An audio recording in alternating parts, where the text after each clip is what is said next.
Hello champs. तो आज मैं आपके लिए लेकर आई हूँ बिजनेस एनवायरनमेंट चैप्टर से रिलेटेड कुछ केस स्टडीज़। जैसा कि आप मुझे बता भी रहे हैं कि ये केस स्टडीज़ से रिलेटेड वीडियोस एमसीक्यूज आपको काफ़ी हेल्प कर रहे हैं। एंड आई थिंक ये पहली बार हो रहा है कि नए बच्चों के लिए भी ये वीडियोस हेल्पफुल हैं जो अभी 12th में आए हैं, और जिनका अभी पेंडिंग है एग्ज़ाम उनके लिए भी ऑफ कोर्स ये वीडियोस हेल्पफुल है। So let us begin.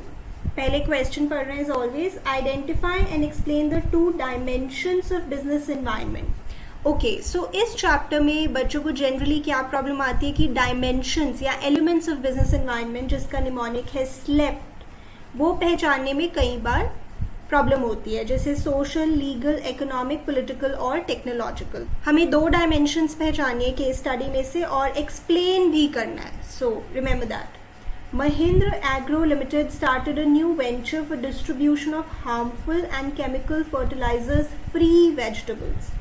They conducted a survey to find out consumer preference for such vegetables. They found that most of the consumers were concerned about the harmful chemicals being used in growing the vegetables. They found that 90% of the households were searching for its alternatives. Right, तो अभी पता लग रहा है, जैसे house holds की बात हो रही है, कंज्यूमर ट्रेंड्स की बात हो रही है कि आजकल कैसा लाइफस्टाइल है लोगों का, वो क्या सोच रहे हैं। तो ऑफ कोर्स ऐसा लग रहा है कि ये सोशल एनवायरनमेंट है। बट आगे पढ़ते हैं। The company contacted a group of agriculture experts to lay down the procedure for growing the vegetables by the farmers. They decided to train the farmers in new technology to grow chemical-free vegetables according to new tech innovative methods. तो yes, of course technological environment भी है, तो लोगों की सोच कैसे बदल रही है, सोशल ट्रेंड्स कैसे बदल रहे हैं। तो ये जब हम बात करते हैं दिस इज सोशल एनवायरनमेंट। जैसे आपके एनसीईआरटी में एग्जांपल भी दिया हुआ है that now that people have become more health conscious, they have started choosing products which are organic then in place of normal coke अब वो डाइट कोक प्रेफर करते हैं। So things like that. तो जब कंज्यूमर्स की preferences change होती है तो सोशल एनवायरनमेंट है, और डेफिनेटली टेक्नोलॉजिकल एनवायरनमेंट तो हमें यहाँ पे दिख ही रहा है। राइट, ऑलराइट, आगे चलते हैं champs. Identify the economic reforms highlighted in the above case. तो पहले मैं बता दूं, जैसे इस चैप्टर में आप इकोनॉमिक रिफॉर्म्स भी पढ़ते हैं, जैसे आप आगे चल के ऑफकोर्स इंडियन इकोनॉमी में भी पढ़ेंगे, जो लिबरलाइजेशन, प्राइवेटाइजेशन, ग्लोबलाइजेशन, इस चैप्टर में भी उनका जिक्र है। तो इकोनॉमिक रिफॉर्म्स आपको उनमें से बताने हैं। और जैसा आप देख सकते हैं यहाँ पे लिखा है इकोनॉमिक रिफॉर्म्स, दैट मीन्स एक से ज़्यादा आपको बताने हैं। Coating the lines explain any two points of importance of business environment. तो एक बार रिवाइज कीजिए, इंपॉर्टेंस ऑफ बिजनेस एनवायरनमेंट में क्या आता है। अगर हम अपने बिजनेस एनवायरनमेंट को अच्छे से स्टडी करते हैं, एनालाइज करते हैं, then it helps us in identifying opportunities and getting the first mover advantage. It helps us in identifying threats and early warning signals, tapping useful resources, coping with rapid changes. It helps us in improving performance. Then it assists in planning and policy formulation. Right, तो importance आपको पता होनी चाहिए कि क्या है, ये important भी है। तो देखते हैं, लाइन्स भी कोट करनी है। In an environment of rising petroleum prices and a large middle class population in India, KV motors limited recognise the need for small cars in India.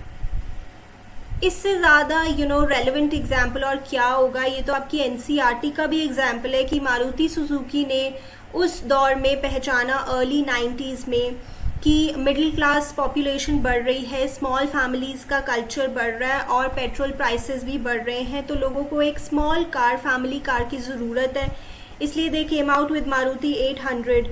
Right, तो बिल्कुल वही एग्जाम्पल यहाँ पे दिया हुआ है। तो जब उन्होंने एनालाइज किया बिजनेस एनवायरनमेंट को और उसको स्टडी किया, तब वो आइडेंटिफाई कर पाए अपॉर्चुनिटीज एंड ले पाए फर्स्ट मूवर एडवांटेज। तो ये हो गया आपका पहला इम्पॉर्टेंस। आगे देखते हैं। It created a product far superior than their competitors, not only in terms of quality but also in terms of overall driving experience. ठीक है। It soon became the leader in small car market. As the Indian government was encouraging foreign investment, MNCs having a big name in car manufacturing entered the Indian market. अब यहाँ पे of course ये threats वाला point आपको लग रहा है, early warning signals, और वो तो है ही, जैसे उन्होंने 2 पॉइंट्स पूछे हैं तो टोटल एक्चुअली 3 इंपॉर्टेंस है इस केस स्टडी में। आगे देखते हैं और भी है कुछ। KV motors further expanded its service network. तो उसने जब देखा कि अब फॉरेन कंपटीशन मार्केट में आ रहा है तो केवी मोटर्स ने कुछ डिसीजंस लिए, उन्होंने अपना सर्विस नेटवर्क एक्सपैंड किया and quality, creating an entry barrier for the competitors.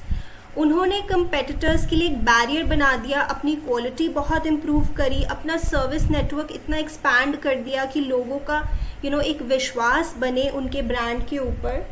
It depicted its strength through various brand building activities. As a result, the market share of KV Motors is refusing to go down in spite of all major automakers as its competitors. तो बहुत सारे वैसे यहाँ पे importance के points आपको दिख रहे हैं। यहाँ पे आपको identifying threats and early warning signals वाला पॉइंट भी दिख रहा होगा।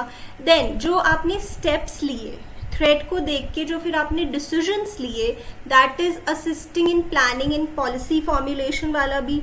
और फिर एक और दिख रहा है कि उनकी परफॉर्मेंस अच्छी रही और इतने कंपेटिटर्स आने के बावजूद उन्होंने अपना होल्ड रखा मार्केट पे, तो इससे कुछ आपका इम्प्रूविंग परफॉर्मेंस वाला पॉइंट भी लग रहा है, राइट। बट हमें तो 2 ही बताने हैं और लाइंस भी कोट करनी है। तो फर्स्ट ऑफ कोर्स आपका फर्स्ट मूवर एडवांटेज वाला पॉइंट हो गया है। उसके बाद ये वाला जो लाइन है कि केवी मोटर्स ने क्या डिसीजंस लिए, क्या स्टेप्स लिए अपने कंपेटिटर्स से डील करने के लिए। This is assisting in planning. Competitors तो आ रहे हैं, ये आपने जो पहचाना, तो ये आइडेंटिफाइंग थ्रेट्स वाला पॉइंट है, बट उनसे डील करने के लिए आपने क्या बदलाव लेके आ रहे हो आप अपने अंदर, क्या प्लान्स बना रहे हो उसके लिए। That is assisting in planning and policy formulation, right. But as I told you, इसमें और भी पॉइंट्स विजिबल हैं, तो आप उसमें से भी कोट कर सकते हैं। ओके शैम्स, और इकोनॉमिक रिफॉर्म्स बताइए अब आप। इकोनॉमिक रिफॉर्म्स जो लिबरलाइजेशन, प्राइवेटाइजेशन, ग्लोबलाइजेशन में से है। देखो प्राइवेटाइजेशन का तो कोई बात नहीं हो रही है यहाँ पे। ग्लोबलाइजेशन डेफिनेटली, जब बाहर से कंपटीशन आ रहा है, integrating the economies of the world, foreign capital का फ्री फ्लो हो रहा है, दिस इज ग्लोबलाइजेशन। और एक और अगर आपको बताना है तो लिबरलाइजेशन भी, कि जो प्रोसीजर्स हैं फॉरेन कैपिटल का इंडिया में आने के लिए वो सिंप्लीफाई हो गया है, अब वो आराम से इंडिया में आ पा रहे हैं फॉरेन ब्रांड्स। तो डेफिनेटली ये हो गया आपका liberalisation and globalisation, right.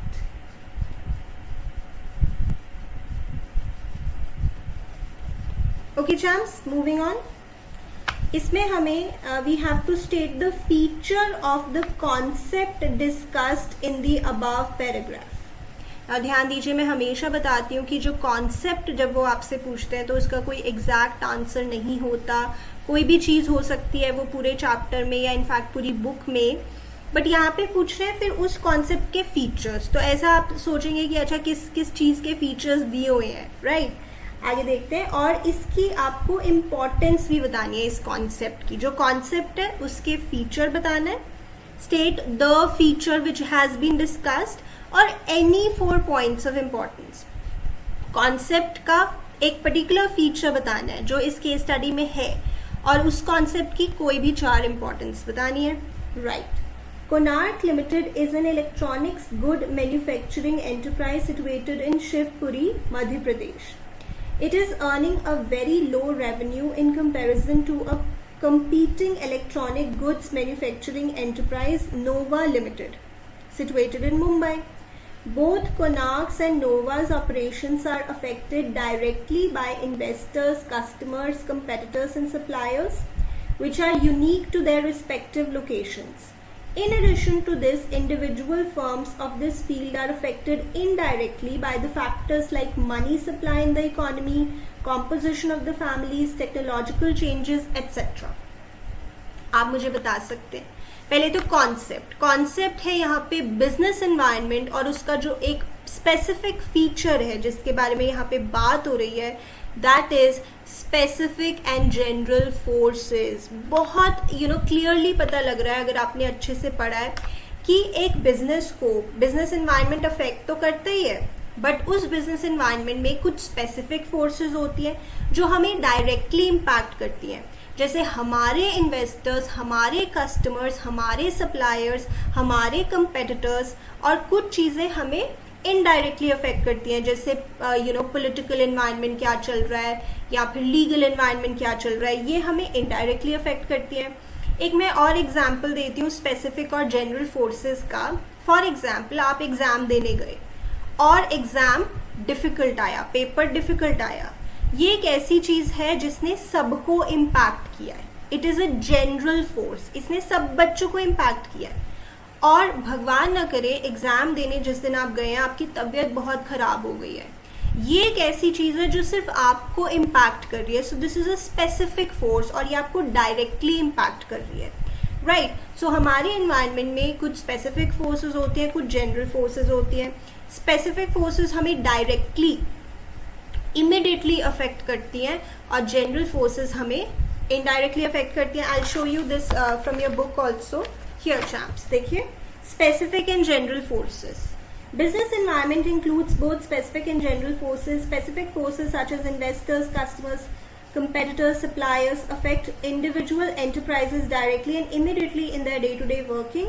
General forces such as social, political, legal, technological conditions have impact on all business enterprises and thus may affect an individual firm only indirectly. Right. तो ये हमारा जो concept का नाम है वो है business environment, और उसके जिस फीचर की यहाँ पे बात हो रही है that is specific and general forces. अब आप बता सकते हैं कि इस कॉन्सेप्ट की आपको कोई भी 4 इंपॉर्टेंस लिखनी है। अगेन वही, identifying opportunities and getting the first mover advantage, identifying threats and early warning signals, tapping useful resources, improving performance, helps in coping with the rapid changes and helps in assisting in planning and policy formulation. Moving on, identify and explain the dimensions of business environment discussed above which brought about the change. अब पता नहीं किस change की बात कर रहे हैं, let us see. It is heartening that the implementation of compliance requirements of the Companies Act 2013 has progressed substantially with Nifty 500 companies. Data shows a significant increase in women's participation in the top management of the Indian companies from 5% few years ago to 13% now. Something very interesting जो वैसे भी आपको पता होना चाहिए, जो हमारा नया कंपनीज एक्ट है 2013 का, उसने एक बड़ा अच्छा चेंज लेके आया है कि लिस्टेड कंपनीज को, जो लिस्टेड है स्टॉक एक्सचेंज पे, उनके जो बोर्ड ऑफ डायरेक्टर्स हैं उसमें एटलीस्ट एक विमेन डायरेक्टर होनी चाहिए और वो इंडिपेंडेंट होनी चाहिए, मतलब फैमिली मेंबर्स में से कोई नहीं। तो इस वजह से जो विमेन पार्टिसिपेशन है कंपनीज की टॉप मैनेजमेंट में वो बहुत बढ़ गई है और ये बहुत ही खुशी की बात है, एक बहुत ही हार्टनिंग स्टेप है, right. Even companies which are not in Nifty 500 have undertaken drives to increase women's participation. In fact, जो companies listed नहीं भी हैं वो भी ऐसा कर रही हैं कि वो अपने board of directors में at least एक women को appoint कर रही हैं, right? The government had also announced that it would support such companies. Now listed companies के लिए तो mandatory है, but जो companies listed नहीं भी हैं वो भी ये step ले रही हैं अगेन जेंडर इक्वालिटी के लिए। और गवर्नमेंट ने भी कहा है कि हम भी ऐसी कंपनीज को सपोर्ट करेंगे जो विलिंगली ऐसा करेंगी। अब वो कह रहे हैं ये जो चेंज आया ये किस वजह से आया, which change are they talking about, they are talking about women participation जो इंक्रीज हुई है टॉप मैनेजमेंट में कंपनीज में। इस बदलाव के आने के पीछे कौन से 2 डायमेंशंस छुपे हुए हैं ना, आप यहाँ पे कंफ्यूज हो सकते हैं इस केस स्टडी में, क्योंकि इसमें वैसे जिक्र तो बहुत सारी डायमेंशंस का है। जैसे आपको लग सकता है अच्छा किसी एक्ट की बात हो रही है, लॉ की बात हो रही है तो लीगल एनवायरनमेंट, अच्छा निफ्टी 500 ये तो इंडेक्स की बात हो रही है, कुछ स्टॉक मार्केट की बात हो रही है, अच्छा इकोनॉमिक एनवायरनमेंट, विमेन पार्टिसिपेशन बढ़ रही है, अच्छा सोशल एनवायरनमेंट, गवर्नमेंट का एटीट्यूड इन कंपनीज को की तरफ पॉजिटिव है, अच्छा पॉलिटिकल एनवायरनमेंट। बट ऐसे नहीं, आपको बताना है किस वजह से ये बदलाव आया, ये जो विमेन पार्टिसिपेशन बढ़ रही है ये किन डायमेंशंस की वजह से हो पाया। डेफिनेटली लीगल तो है ही ना, क्योंकि यहाँ पे कोई ऐसा लॉ बनाया गया है जिस वजह से पहले तो इस डिसीजन को लेकर आए हैं वो, और जो गवर्नमेंट है वो भी ऐसी कंपनीज को सपोर्ट कर रही है जो विलिंगली ऐसा कर रहे हैं, जिन पे वैसे लॉ भी नहीं है वो फिर भी कर रहे हैं।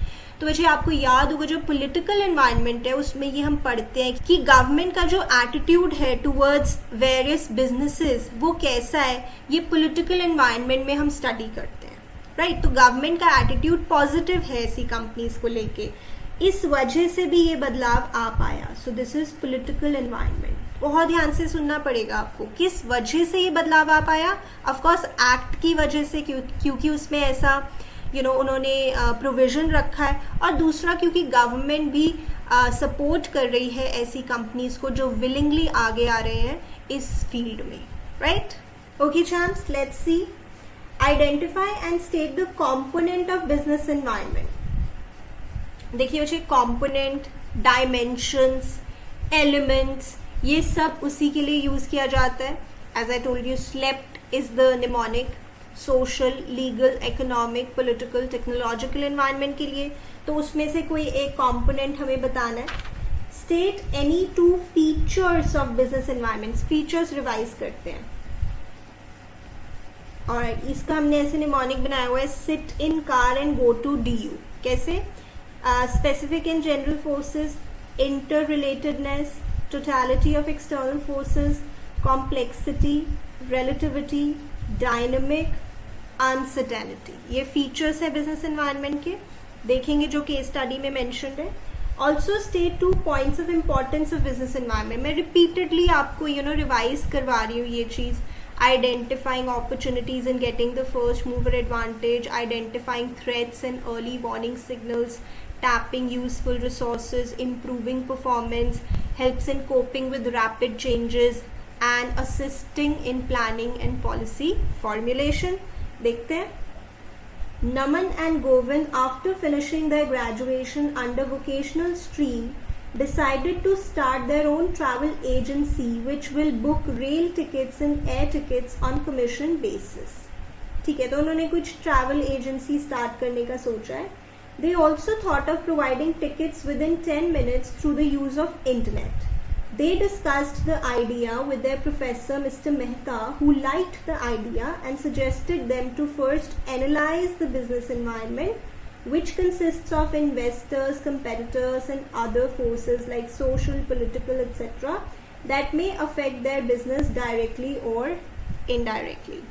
Right. He further told them about the technological improvements and shifts in consumers' preferences that were taking place. Hence, they should be aware of the environmental trends and change which may hinder their business performance. तो कह रहे हैं कि अपने business environment को अच्छे से study करो, analyze करो. He emphasized on making plans keeping in mind the threat posed by competitors so that they can deal with the situation effectively.